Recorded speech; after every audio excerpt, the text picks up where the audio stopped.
how to make stuff happen, how to get stuff done. First thing is, have you ever been busy? Have you ever been at a point in your life where you just have so much to do, so little time? Everyone has been busy. Everyone has had at one point or another, their calendar looks like this, and there just doesn't seem like there's enough hours in the day. What's really cool, I found this image on Google. This person actually swims. They literally have swim on their calendar, which is pretty cool. But there's a lot of things about this that are actually not good because just because you feel busy and you're fitting so much in your calendar, busy does not equal productive. And for me personally, over the years, I've learned this and I continue to remind myself of I hate using the word I'm busy because I'm busy just means I don't know how to prioritize my time. Busy does not equal productive. And the most productive and successful people, by definition of getting stuff done, they are not busy. Their calendar does not look like this. No one in my swim pro, their calendar should look like this because we don't have that many people, so you can't have that many meetings in the first place. So, in your daily life and in business in my swim pro, it's really important to differentiate between being busy and being productive. So here's like a snapshot at a high level. So busy people prioritize shallow tasks, whereas productive people prioritize deep tasks. I have another slide on what the difference is between those two, but you can probably assess what you think that is. Busy people, they give their time and attention to everything. They're not really focused. Productive people can focus on one thing at a time. And really, when a distraction comes, they don't let it distract them and they continue to focus on that one thing until they make it happen. Busy people have a lot of projects going on, but none of them are really that they're good, but they're not great. And then if you're productive, you can still do a lot, but you're focusing on the exceptional projects, the things that matter the most. And a lot of that has to do with saying no by default versus saying yes. So saying no to a meeting opportunity. So, well, let's discuss this over a meeting. No, let's not discuss this over a meeting. Let's take a step back, think critically as to why we wanted to have the meeting in the first place, list out a few bullet points, and those 3 bullet points that were done with critical thinking could replace an entire 30-minute meeting or a 1 hour meeting or an hour and a half meeting or whatever. So that's a big difference between thinking about from a busy perspective versus productive. Now, going back to like shallow work versus deep work, examples of shallow work are like, I'm just going to hit refresh on my email inbox until I get a new email, which for some of us like me, I get messages all the time from everyone. So like I could just all day just keep refreshing and get new emails and give me the little dopamine hit of replying to those emails. Slack is probably the biggest culprit because we don't really use email in my swim pro, but getting so many Slack messages all the time and then replying to them as they come. For most of us, we actually don't need to do that. We can batch how we think about that. Spending time to communicate, arranging other stuff or meetings about other meetings. Those are things that are just examples. There's a lot more, but those are examples of shallow work that are not helping you be productive, but they make you feel busy. You feel like you're like when you're sending out emails or replying to Slack or whatever, you feel you feel productive, but you're really just busy. So deep work would be like actually building the feature in the app, actually editing the video, actually doing the thing that delivers the most value. Actually, like in my case, preparing this presentation or giving this presentation, this is an example of high value because it's leveraging my time the most effectively. So researching a problem is also a way to create high leverage. So instead of having a 30-minute meeting about a problem, let me just spend 10 minutes and really get to the bottom of this. That way, if I do end up having that meeting, I was better prepared for that meeting. And the leverage is like exponential at that point when you're more prepared for the thing that you're actually going to tackle. And the development world, I mean, this is just like reading the documentation, like Stack Overflow, like that's putting in the work up front. In every regard, though, if you're more prepared and you put in the research and you do the deep work, everything else becomes more productive because you're able to do it faster and more effectively. But if you don't put in that upfront work and you're just refreshing your emails or reading Slack messages or whatever, those are examples of shallow work. So as a quick refresh, busy does not equal productive. So this is what a good calendar should actually look like. There's meetings, not like we're getting rid of meetings, but if the opportunity arises to have another meeting or to go out for coffee to let someone pick your brain or pick someone else's brain, at a certain point, you get diminishing returns. Now, I know everyone's calendar is going to look different. Like I just found this on Google, but this looks way different than this. You want to be, it's never going to look like this. Hopefully, it's never going to look like the other calendar, but you want to be closer to this calendar if you want to be truly effective. So now that you have in your mind, at least, not just your calendar, use this as a representation for how you allocate your own time in your mind. If you have these free areas, and I'm using air quotes because it's not really free, you're still doing something, but it's not being obstructed with something else. You're time blocking how you build your calendar. You want to think from the perspective of don't be busy, be productive. So in those free buckets right here, in these giant white fields, when you're not in a meeting, when you're not working on a specific thing, how do you actually decide what to focus on to be the most productive with your time? And so for us at My Swim Pro, we kind of make it easy. We have goals. So it's very clear what you're being assessed on and what you should be directionally focused on. So, we have a company goal and we have three individual goals that everyone is working towards. And that should really inform how you think about filling this white space. And so even though you're not working maybe directly towards that one of three goals at the end of the quarter that you're being measured on, but there are things that you do that work towards hitting those three goals.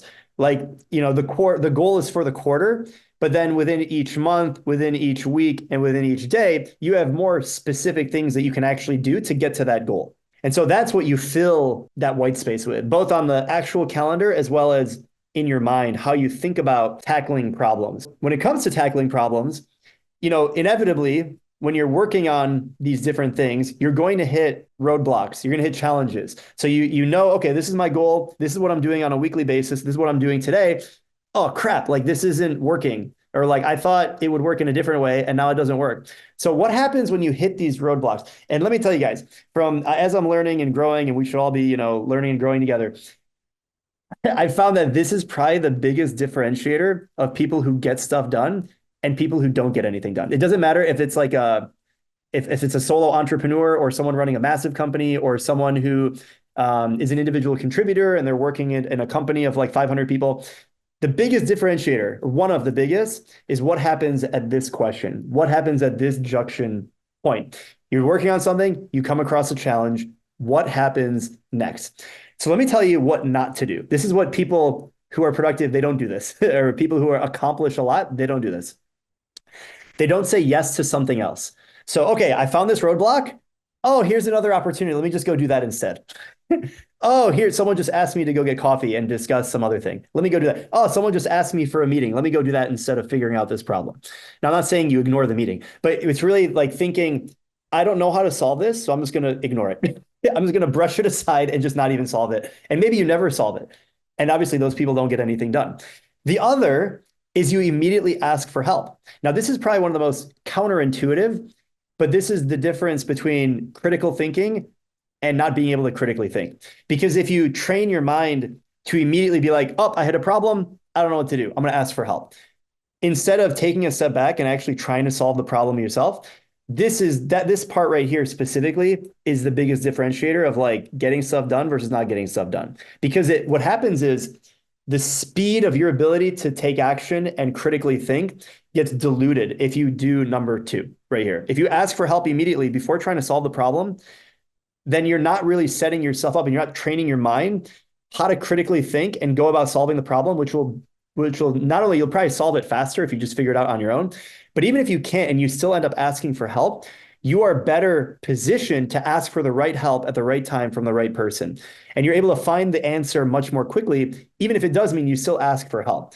But if by default, you just ask for help if you don't know what to do, well, then you're not going to be able to get anything done because you're kind of like a baby at that point. Like you can't do anything. You're kind of useless. So being able to think critically before you ask for help is a very, very important skill that we can all work on developing. The first one I think is kind of obvious. If you say yes to something else and you just distract yourself, no, I need to go on TikTok for 3 hours. Well, obviously you're not going to get anything done because you're ignoring solving the thing in the first place. So that's what not to do. Here's what you should do. One thing. The 1-3-1 rule. And that was really this is like the climax of this whole educational showcase. I recently read a book where this was really explained well. It's called Buy Back Your Time. And I really like how the author talked about this and really simplified it. That when you're going, you kind of know what you're working towards, but then you overcome a problem. What do you do next? and you follow the 1-3-1 rule. And all it states is three parts, right? There's only three parts, three in the middle, but it's three parts. Number one is you actually identify the problem that's holding you back. And you have to very, very clearly articulate said problem. The second step is you find three viable options. And the last is you formulate one recommendation that you're going to take action on. Now, it's really important that you can't just skip to like number three. You can't skip number two, and you have to do number one first. So the order of the 1-3-1 is extremely important. And I know this kind of sounds like really simple, but I have a few examples, and I think it'll make a little bit more sense why I'm spending so much emphasis on it. So here's, in summary, three steps: identify the problem, find three solutions, and then actually pick one of them and present it, or actually you've already taken action a little bit as a test on all three of the solutions. So that way your formulated recommendation is the most educated. This looks like the scientific method because it kind of is. So you observe, you have a problem, you research it, you make a hypothesis, you test it, you look at the data, and then you have conclusions. That's essentially exactly what this is. So you would do that for each of these three. And it doesn't have to be like a full-blown experiment, get the lab coat out, Bill Nye the Science Guy. No. This is like something you can test in like a few minutes. So you have an hypothesis, you do a little research, you figure it out, you have your three options, and then you choose the best one. In summary, you just need to figure it out. I know I'm being very frank here, but this is really what separates people who accomplish a lot and people who don't. Being able to figure it out, and then as soon as you realize I've exhausted my ability to figure it out, but I have the context to then ask for help, that's when you ask for help, and that's when you can move a lot faster. When you go through, you put in the groundwork, basically, the critical thinking, and then you take action. So here's a few examples, and these are relevant to my swim pro. So less people are downloading the app on a daily basis. So this is a relatively articulate problem. We're getting less downloads. So then it's like, okay, so how do we get more people to download the app without spending money on ads? Because the simple solution is like, we'll just go dump a ton of money on Facebook. We've already tried that, and we knew it got us more downloads. But that's a whole nother problem set in that we're spending money and it's not profitable, whatever. But like, how do we get more downloads without this one specific method of doing that, which we know works, but is negative ROI? So we're not going to include that. So let's just focus on getting more app downloads. So we've identified the problem. That's step one. Step two, we think about what are the three possible solutions. Ideally, we have data to back them up.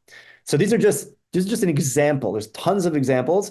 So it's like, okay, well, we could use chatbot software. I know we're looking at one right now called ManyChat or whatever. It's $15 a month, and we can send all of our social followers directly to the App Store.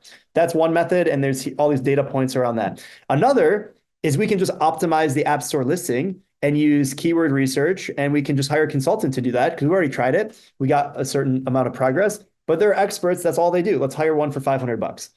Another is we can just DM 100 influencers to promote the app on their channels. Maybe it costs us $100 a post. These are three different options. They're all pretty viable. Ideally, we have a mini test and we have some data on each of those. Then we can make the most educated decision which one to do next. So even like the last one, well, have we DM'd 100 influencers with $100 per? No, but we can do that with like three. So you get an initial data set, and then that informs what your actual recommendation is going to be. So if Paige were to come to me with the challenge that was here, okay, less people are downloading the app. What do we do? Well, let's put in the groundwork here. This could be for anyone, right? So like we have any problem, we put in the groundwork, and then we can come up with the best possible recommendation, how to take action. Here's another problem. People are downloading the app, but they never open it. So, okay, we got them in the app, and we have all these people who have downloaded, but they're not taking action, or they're not logging workouts, or whatever the engagement thing is. Here's the problem. So how do we get more people to open the app? The problem is people are downloading the app, but they're not opening it. Well, how do we get them to open the app? Same thing. We can send push notifications. Cool, that's an option. We got some data. We can email them a link to open the app, get them to click. That's another option. Or we can buy a Super Bowl commercial, and that will promote the app. Now, you might be thinking like, well, why is that last one on there? That seems a little ridiculous. Here's one of the benefits of having three possible solutions. Because maybe you decide, okay, actually, this first one's probably the best. So I'm proposing these three, but really the first one is the most viable, and I think that we should do that one. But the person you're presenting these three recommendations to, they probably know something that you don't, And they might be able to fill the gap where I might say, actually, I just got to deal with the NFL or whoever runs the Super Bowl, and we are going to run a Super Bowl commercial for $100. Well, now all of a sudden, this third option makes the most sense. I know this is an extreme example, but work with me. So, but you wouldn't know that if you didn't list out the three options. And maybe I wouldn't have even considered that from like my perspective as CEO. But the fact that we have these as three viable options, some new piece of information can interject and can actually change what the recommended outcome is, but that'll never happen if there weren't three options in the first place. And that's why this is so important rather than just skipping from problem to solution. Like, let's actually consider a few options and get some data on each of them. And then we can choose the best one. In this case, yeah, we don't have a Super Bowl deal, so it's probably going to be one of the first two. Here's another one. This one's a little bit more in the weeds. The app keeps crashing. Well, crap. So how do we improve the crash-free percentage? I have a few different options. Well, we can just identify the errors that impact the largest number of people, and we can delete the feature. We can allocate more time in the sprint to fix these crashes, or we can find software, tool XYZ for cost XYZ, that's going to catch the crashes before we even release. Now, I really dumbed this down. I know obviously the first one would probably cause more problems than fixing crashes, but really the point is to at least identify a few different ways that can then potentially other stakeholders can jump in and be like, actually, option number 3 is the best because of XYZ. And then we can formulate the best solution. But ideally, the person in this situation who's overcoming the problem, you actually put some data behind each of these. And you can do that without anyone else. There's no bottleneck. There should be no bottleneck. So thinking about ways to take action without waiting for someone else. And that goes back to like, how do you get stuff done? You're able to take action without the support of anyone else. And you get yourself as far as possible in the best position possible when you do ask for help to ask the right person at the right time for the right thing. And that's the key differentiator for how fast you can make progress. And I think for us at My Swim Pro, I think this is an opportunity, myself included, for all of us to improve and learn and grow. At the end of the day, you just got to figure it out. We don't want the calendar to look like this. This means you haven't figured it out and you don't know how to prioritize your time. Life will certainly cause some level of this, but you want to think critically as to how do you get your calendar to a point and your mind to where busy does not equal productive. Being busy, I hate when people say that they're busy. Don't say that I'm busy. It means I'm spending time on the wrong stuff.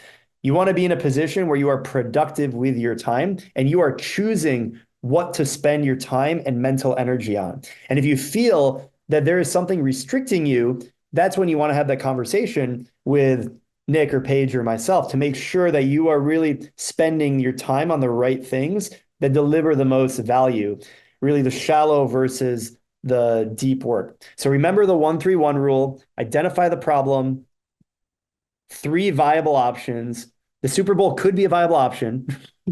And then formulate 1 recommendation to go off of. And ideally, you move through this quickly, but you also are giving yourself a time to step back and actually test each of those 3 things. So that way you have data to make this final recommendation and actually implement, and then you have something to go off of rather than just, well, I think we could do this. Well, go do it. Make it happen. Let's see what you got. I wanted to share my educational showcase because I think this topic is really important. And I think it's something that we can all work on improving, how we are effectively using our time, productive versus busy. Let's make it happen. Talk to you guys later.